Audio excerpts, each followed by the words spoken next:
नमस्कार मंडळी, स्वागत आहे तुमचं माझ्या मिनी ब्लॉग मध्ये। तर आम्ही निघालो या बिल्डिंगला बघून तर तुम्हाला समजलंच असेल आम्ही कुठे आलो आहोत। आम्ही आलो आहोत दिवा येथे माझ्या मोठ्या बहिणीकडे। गेल्या वेळेस इथला व्हिडिओ पाहून खूप कमेंट आले होते, इथे आमचे सबस्क्रायबर खूप आहेत हे कळालं। तर तुमच्या सर्वांचं असंच प्रेम असू द्या। दिवा येथे आल्यानंतर सर्वात मोठी हीच बिल्डिंग दिसते। इथे यायचं कारण म्हणजे आज आहे माझ्या भाच्याचा म्हणजे माझ्या मोठ्या बहिणीच्या मोठ्या मुलाचा बर्थडे। एक दिवस अगोदर मोठ्या बहिणीचा बर्थडे होता, म्हणून दोघांचे बर्थडेचं सेलिब्रेशन एका दिवशी होते। तिने मला लवकर यायला सांगितलं होतं कारण सगळा स्वयंपाक ती घरीच करणार होती, पण मला कुठल्या कारणामुळे लवकर यायला जमलं नाही। आता गेल्यावर ती मला ओरडणार हे तर मला माहितीच होतं। इथे आल्यावर बघा स्वयंपाकाची तयारी चालूच होती, पुऱ्या लाटायचं काम चालू होतं। आई माझ्या आधीच आली होती, चला म्हटलं स्वयंपाक तर अर्धा बाकीच आहे, तेवढी मदत करायला मिळेल। तिने डाळ भात भाजी बनवली होती, फक्त पुऱ्या बाकी होत्या। ती पुऱ्या तळत होती, मला बघताच म्हणाली खूपच लवकर आलीस। तिला कसं बसं समजावलं आणि मी पण लागले कामाला। भाजी कमी पडेल म्हणून अजून भाजी बनवायला घेतली। ती पण स्वयंपाक छान बनवते।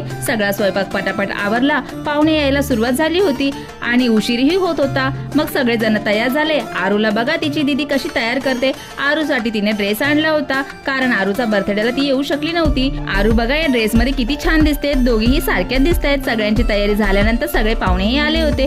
बुद्ध वंदनाची तयारीही झाली होती, सगळ्यांच्या गप्पा चालल्या होत्या। मग परमपूज्य डॉक्टर बाबासाहेब आंबेडकर आणि गौतम बुद्ध यांच्या प्रतिमेचं अभिवादन करून बुद्ध वंदना घेण्यास सुरुवात झाली। खूप प्रसन्न वाटत होतं। मग या ताईने आपलं मनोगत खूप छान सांगितलं। आरू पण मग असा चान्स सोडत नाही, सगळ्यांनी आरूचं खूप कौतुक केलं। मग बर्थडेला सुरुवात झाली, दोघांच्या नावाचे केक आणले होते।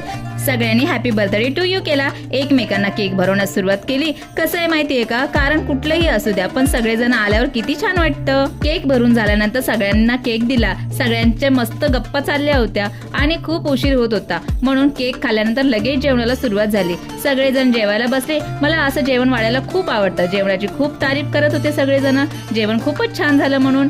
मग मलाही उशीर होत होता म्हणून मीही जेवायला बसले। सगळं आवरल्यानंतर आम्ही घरी जायला निघालो। तर कसा वाटला आजचा मिनी ब्लॉग कमेंट करून नक्की सांगा।